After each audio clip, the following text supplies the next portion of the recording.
Hello students, myself Rajeev Sharma और आज मैं आपके सामने बात करने जा रहा हूँ इलेक्ट्रोड विभव, इलेक्ट्रोड पोटेंशियल। दो चीज़ें होती है बेटा, एक होती है इलेक्ट्रोड पोटेंशियल जिसको हिंदी में इलेक्ट्रोड विभव कहते हैं, और एक होता है इलेक्ट्रोमोटिव फोर्स, विद्युत वाहक बल, जिसको सेल पोटेंशियल या सेल विभव भी कहते हैं। ठीक है, पहले हम बात करने जा रहे हैं इलेक्ट्रोड पोटेंशियल, इलेक्ट्रोड विभव। तो बेटा इलेक्ट्रोड विभव का जो मेजरमेंट है वो एक हाफ सेल में होता है। ठीक है, और इलेक्ट्रोमोटिव फोर्स, विद्युत वाहक बल, जिसकी मैं बात करने जा रहा हूँ, उसका मेजरमेंट पूरे सेल में होता है। पहले तो आपको दिमाग में क्लियर करना है कि इलेक्ट्रोड पोटेंशियल हाफ सेल का होता है और इलेक्ट्रोमोटिव फोर्स, सेल पोटेंशियल या विद्युत वाहक बल पूरे सेल का होता है। अब इलेक्ट्रोड पोटेंशियल, इलेक्ट्रोड विभव क्या होता है उसकी मैं चर्चा करने जा रहा हूँ। तो बेटा ध्यान से सुनिए, potential difference, potential difference between metal atoms और मेटल आयंस और solution in a half cell is called electrode potential. कहने का मीन है कि किसी भी अर्ध सेल में धातु आयनों और धातु परमाणुओं के मध्य जो विभव का अंतर होता है उसे हम इलेक्ट्रोड विभव कहते हैं। दोबारा सुन लें, potential difference between metal atoms और मेटल आयंस और solution in a half cell is called potential difference. धातु परमाणु और धातु आयनों के मध्य जो विभव का अंतर है अर्ध सेल में, उसे हम इलेक्ट्रोड विभव कहते हैं। क्लियर हो गया बच्चों? इलेक्ट्रोड विभव क्या है, डेफिनेशन हो चुकी है। अब मैं बात करता हूँ कि जो इलेक्ट्रोड पोटेंशियल है, इलेक्ट्रोड विभव है, वो टू टाइप्स का होता है। अब टू टाइप्स में कौन कौन सा होता है? फर्स्ट देखिए, ए ऑक्सीडेशन इलेक्ट्रोड पोटेंशियल। फर्स्ट है oxidation electrode potential. Oxidation electrode potential, इसको रिप्रेजेंट करते हैं बेटा ई ऑक्सीडेशन से, ई ऑक्सीडेशन। और बी होता है रिडक्शन इलेक्ट्रोड पोटेंशियल, इसको रिप्रेजेंट करते हैं ई रिडक्शन। दो है, टू टाइप्स का इलेक्ट्रोड पोटेंशियल होता है हाफ सेल का। ऑक्सीडेशन इलेक्ट्रोड पोटेंशियल, हिंदी में कहते हैं ऑक्सीकरण इलेक्ट्रोड विभव, और दूसरा है रिडक्शन इलेक्ट्रोड पोटेंशियल, हिंदी में कहते हैं अपचयन इलेक्ट्रोड विभव। तो ऑक्सीडेशन इलेक्ट्रोड विभव यानी ऑक्सीडेशन इलेक्ट्रोड पोटेंशियल, ऑक्सीकरण इलेक्ट्रोड विभव क्या होता है? ध्यान से सुनिए, if electrode has tendency to loses electron, if electrode has tendency to loses electron, that electrode potential is called oxidation electrode potential। अगर इलेक्ट्रोड में इलेक्ट्रॉन को त्यागने की प्रवृत्ति है तो उसके इलेक्ट्रोड पोटेंशियल को हम ऑक्सीकरण इलेक्ट्रोड विभव कहेंगे। क्लियर? दूसरा है reduction electrode potential, if electrode has tendency to gain electrons, अगर किसी इलेक्ट्रोड में इलेक्ट्रॉनों को गेन करने की टेंडेंसी है, इलेक्ट्रॉनों को ग्रहण करने की टेंडेंसी है, तो उसके इलेक्ट्रोड पोटेंशियल को, उसके इलेक्ट्रोड विभव को हम रिडक्शन इलेक्ट्रोड पोटेंशियल कहेंगे। क्लियर हो गया बच्चों?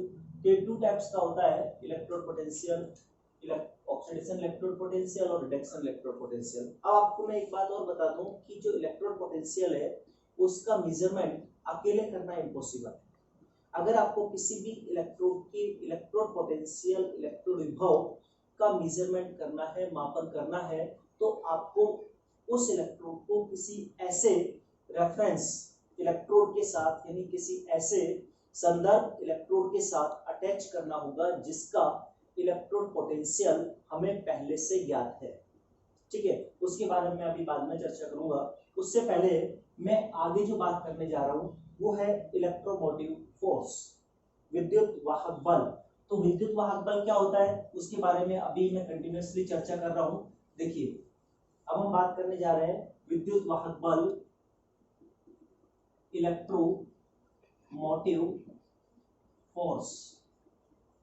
इलेक्ट्रोमोटिव फोर्स हिंदी में कहते हैं विद्युत वाहक बल। कौन सा? विद्युत वाहक बल। इसको सेल पोटेंशियल भी कहते हैं, सेल विभव भी कहते हैं। इसी का दूसरा नाम क्या है? सेल विभव। ठीक है, सेल पोटेंशियल भी कहते हैं। इंग्लिश में बोले तो सेल पोटेंशियल। क्या बोलेंगे? सेल पोटेंशियल भी इसी को कहते हैं। अब इलेक्ट्रोमोटिव फोर्स, विद्युत वाहक बल किसे कहते हैं? ध्यान से सुनिए बेटा। Potential difference between two electrodes, potential difference between two electrodes in a cell in open circuit. In open circuit. Open circuit का मीन क्या है? When current is not following in the circuit, current is not following in the circuit का mean होता है open circuit.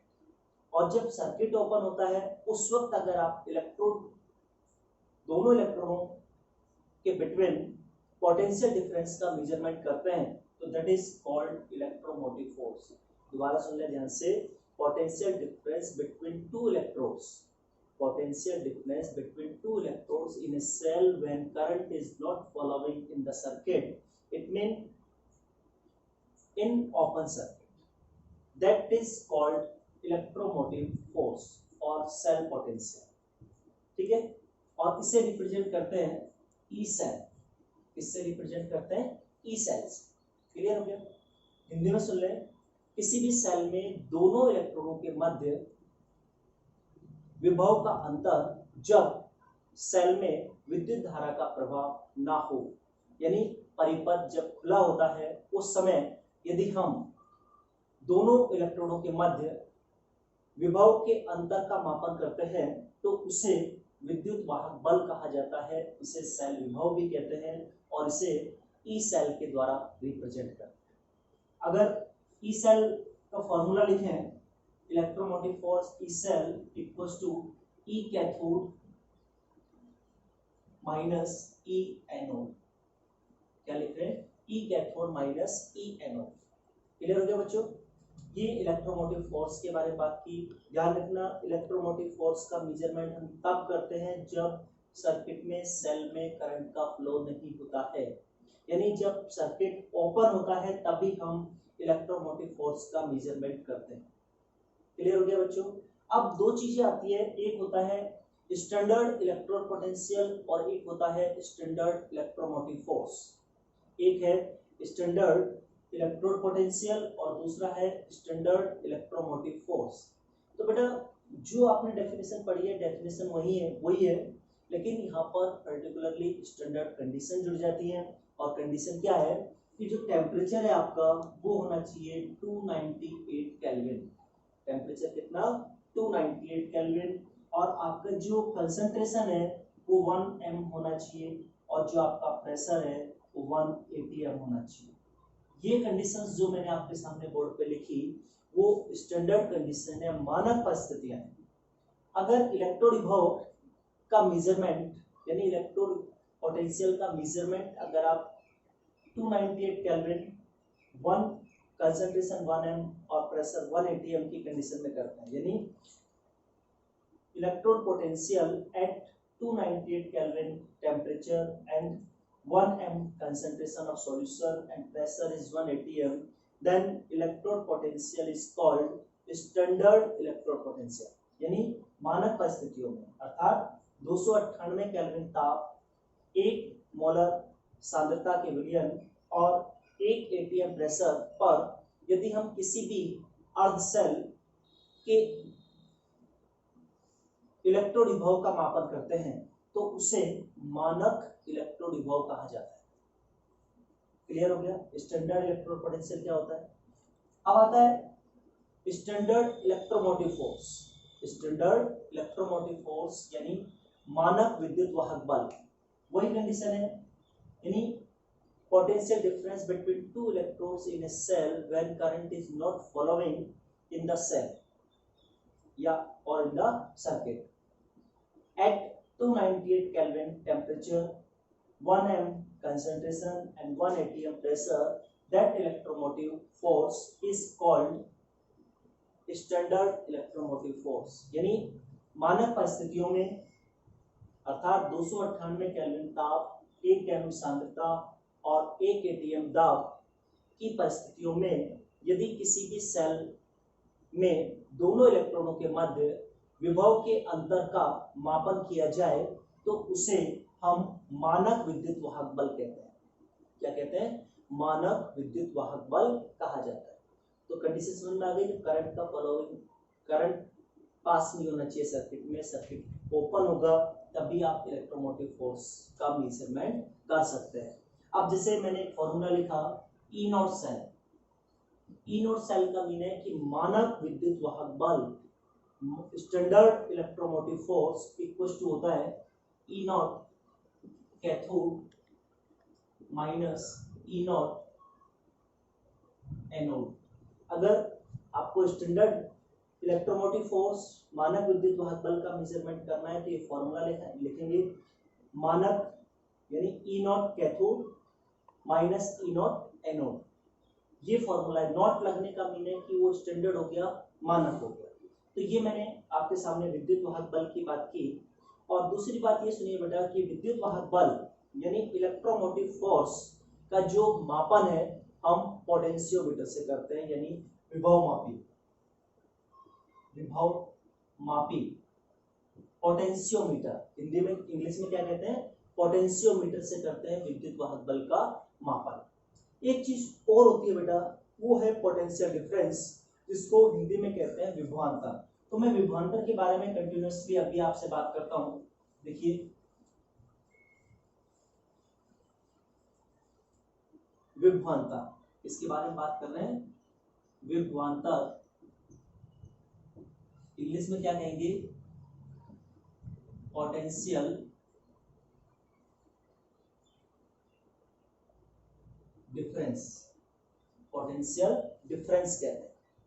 तो बेटा electromotive force और potential difference में कोई ज्यादा अंतर नहीं है, दोनों की डेफिनेशन लगभग सेम है, लेकिन एक वर्ड का डिफरेंस। और वो क्या है? ध्यान से सुनिए। Potential difference between two electrodes in a cell when current is following in the circuit और in the cell, it mean circuit is closed, circuit is closed, that is called potential difference. यानी किसी भी cell में जब विद्युत धारा का प्रवाह हो रहा हो या परिपथ बंद हो तो उस परिस्थिति में दोनों इलेक्ट्रॉनों के मध्य उत्पन्न विभव का अंतर वो कहलाता है विभवांतर। यहाँ पर सर्किट क्लोज है, यानी यहाँ पे परिपथ बंद है, विद्युत धारा का प्रवाह होते समय हम विभव के अंतर की बात करते हैं तो वो विभवांतर हो जाता है। और इसका जो मापन है वो बेटा वोल्ट मीटर से करते हैं, इससे करते हैं वोल्ट मीटर से। ये आपको ध्यान रखना है। अब यदि आपसे एग्जाम में क्वेश्चन आ जाए, right the differences between electromotive force and potential difference, आप विद्युत वाहक बल और विभवांतर में अंतर बताइए। तो विद्युत वाहक बल और विभवांतर में अंतर क्या है बेटा? पहली बात तो इनकी डेफिनेशन में अंतर है कि जो इलेक्ट्रोमोटिव फोर्स है उसका मेजरमेंट हम तब करते हैं जब सर्किट ओपन होता है, ठीक है, यानी जब सर्किट में करंट का फ्लो नहीं होता है तब हम विद्युत वाहक बल का मापन करते हैं। और विभवांतर पोटेंशियल डिफरेंस का मापन कब करते हैं? जब सर्किट क्लोज होता है, यानी सर्किट में या सेल में करंट का फ्लो होता है, तब हम किसका मापन करते हैं? विभवांतर। यानी potential difference is measured when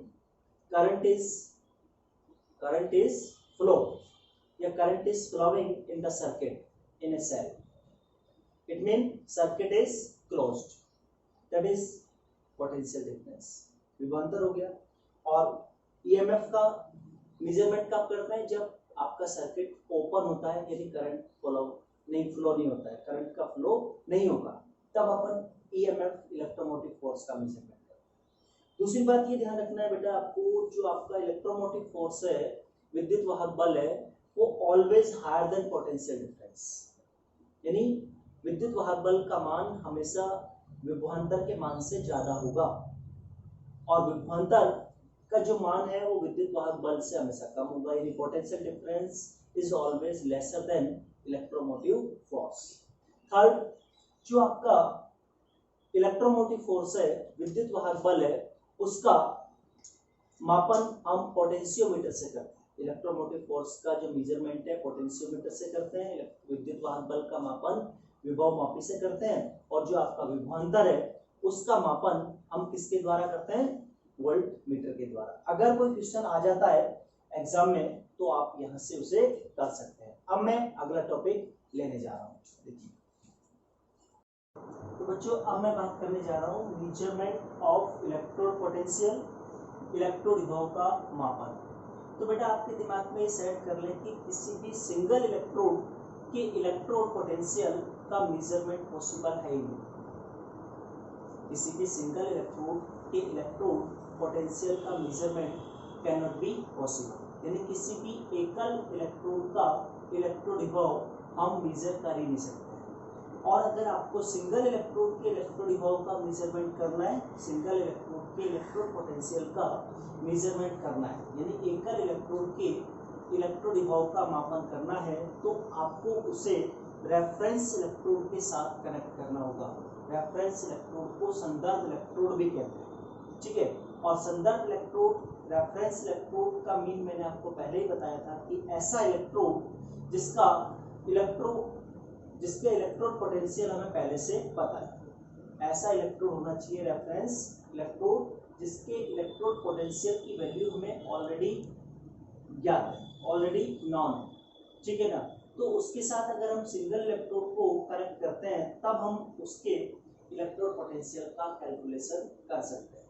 तो यहाँ पर रेफरेंस इलेक्ट्रोड के लिए मैं बात करता हूँ, यानी यहाँ पर संदर्भ इलेक्ट्रोड के लिए मैं बात करने जा रहा हूँ स्टैंडर्ड हाइड्रोजन इलेक्ट्रोड, हिंदी में कहते हैं मानक हाइड्रोजन इलेक्ट्रोड, और शॉर्ट में लिखते हैं SHE। तो SHE क्या है, पहले तो ये अपने दिमाग में डाल लें।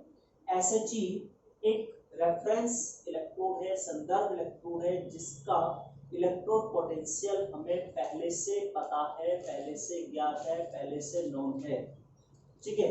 अब SHE का ये डायग्राम आपके सामने बना हुआ है, ठीक है। यहाँ पर हम एक प्लेटिनम का वायर लेते हैं और उसे ग्लास ट्यूब में सील्ड कर देते हैं। एक प्लेटिनम का तार लेते हैं और उसे कांच की नली में सील कर देते हैं, ठीक है। जिसके वन एंड पर, इस प्लेटिनम वायर के वन एंड पर प्लेटिनम फॉइल है, यानी प्लेटिनम की एक पन्नी है जो कि प्लेटिनम ब्लैक से लेपित है, यानी कोटेड विद प्लेटिनम ब्लैक। ये जो प्लेटिनम फॉइल है, इसको हिंदी में प्लेटिनम की पन्नी कह रहा हूँ, वो किसके द्वारा कोटेड है, किसके द्वारा लेपित है, प्लेटिनम ब्लैक के द्वारा। ये आपको पता होना चाहिए, ठीक है। और इस ग्लास ट्यूब को हम एक ऐसे बीकर में इमर्ज करते हैं, ऐसे बीकर में लटकाते हैं जिसमें 1 मोलर सांद्रता का HCl का विलयन भरा हुआ है, ठीक है। और यहां से कंटिन्यूअसली लगातार H2 gas, hydrogen gas 298 kelvin ताप और 1 atm दाब पर लगातार आपको पास करनी है, लगातार आपको कंटिन्यूअसली बबल करनी है इन HCl सॉल्यूशन। HCl सॉल्यूशन में H2 गैस को लगातार बबल करना, लगातार प्रवाहित करानी है, समझ में आ गया। अब क्या होता है बेटा कि SHE जो होता है हाइड्रोजन स्टैंडर्ड हाइड्रोजन इलेक्ट्रोड, इसमें प्लेटिनम ब्लैक यानी प्लेटिनम की जो फॉइल है जो कि कोटेड विद प्लेटिनम ब्लैक, इसी पर ही ऑक्सीडेशन रिएक्शन होती है और इसी पर ही रिडक्शन रिएक्शन होती है, यानी प्लेटिनम फॉइल पर ही ऑक्सीडेशन होगा, प्लेटिनम फॉइल पर ही रिडक्शन होगा। It mean SHE act as a anode and cathode, यानी act as anode and as well as cathode, यानी SHE एनोड के लाइक भी बिहेव कर सकता है और कैथोड के लाइक भी बिहेव कर सकता है, दोनों की तरह ये कार्य कर सकता है। अब नीचे लिखा हुआ है if SHE acts as a cathode, अगर SHG हाइड्रोजन इलेक्ट्रोड, यदि मानक हाइड्रोजन इलेक्ट्रोड कैथोड के समान व्यवहार करता है तो उस पर अपचयन अभिक्रिया होगी, रिडक्शन रिएक्शन टेक्स प्लेस। क्या लिखा हुआ है? Reduction reaction takes place. तो रिएक्शन क्या होगी? हाइड्रोजन गैस को पास कर रहे हैं तो 2H+, H+ आयन एक्वेटिक है, इलेक्ट्रॉन्स को गेन करते हैं और हाइड्रोजन गैस में कन्वर्ट हो जाते हैं। तो ये रिडक्शन रिएक्शन हो गई, क्योंकि यहाँ पर इलेक्ट्रॉन को ग्रहण किया जा रहा है ना। तो इसको यदि हम सेल के रूप में रिप्रेजेंट करें तो कैथोड है, तो कैथोड में पहले आयन आते हैं, तो H+ आयन एक्वेटिक है, फिर आयन के बाद विलयन की यानी सॉल्यूशन की कंसंट्रेशन कितनी है? 1m, तो 1m लिख दिया। फिर एक वर्टिकल लाइन लगा दी, खड़ी लाइन, फिर हाफ H2, क्योंकि एक H+ लिया है तो उधर हाफ H2 लिखिए। अगर आप यहाँ 2H+ लेते तो यहाँ H2 लिखते, ये गैस है, और कॉमा क्या लिखा है? प्लेटिनम Pt, क्योंकि यहाँ प्लेटिनम का तो इलेक्ट्रोड है, प्लेटिनम तो वायर है यहाँ पर, ठीक है बेटा। तो ये इसको रिप्रेजेंट कर दिया हमने कैथोड को। जब SHG कैथोड की फॉर्म में एक्ट करता है तो इसको कैसे रिप्रेजेंट करेंगे? H+ एक्वेटिक, स्मॉल ब्रैकेट में 1m, फिर एक वर्टिकल लाइन, फिर half H2 gas, comma platinum, ठीक है। Second, if SHG acts as a anode, if SHG acts as a anode, तो इस पर कौन सी रिएक्शन आएगी? Oxidation reaction takes place, oxidation reaction takes place. यहाँ पर ऑक्सीडेशन अभिक्रिया होगी अगर SHG एनोड के भांति व्यवहार करता है तो रिएक्शन क्या होगी? यहाँ पे इलेक्ट्रॉनों का त्याग होगा, तो H2 gas is equal to 2H+ aquatic plus 2 electron, H2 gas में 2 इलेक्ट्रॉन त्याग दिए, 2H+ एक्वेटिक आयन बना दिए। अगर इस एनोड को आप रिप्रेजेंट करें तो पहले एनोड जब लिखते हैं तो मेटल एटम लिखते हैं, लेकिन यहाँ पर गैस है तो पहले H2 गैस लिखिए, हाफ H2 गैस लिखा है, फिर वर्टिकल लाइन, फिर H+ एक्वेटिक आयन के बाद कंसंट्रेशन होती है 1m, और लास्ट में कॉमा ऑफ प्लेटिनम। ये आपका मैंने एनोड रिप्रेजेंट किया SHG को, ये मैंने कैथोड रिप्रेजेंट किया, ठीक है बेटा। तो ये SHG का रेफरेंस इलेक्ट्रोड। नेक्स्ट क्लास में मैं आपके सामने इलेक्ट्रोकेमिकल सीरीज के बारे में बात करूंगा, और साथ ही इस तरह से इलेक्ट्रोड पोटेंशियल का मेजरमेंट करते हैं तो वो भी मैं आपको आगे समझाऊंगा, क्योंकि अभी तो मैंने खाली रेफरेंस इलेक्ट्रोड के बारे में ही आपको बताया। कैसे करते हैं वो अगली क्लास में बताऊंगा। अगर आपको आज का टॉपिक पसंद आया हो तो लाइक करें, सब्सक्राइब करें, कमेंट करें। Thank you.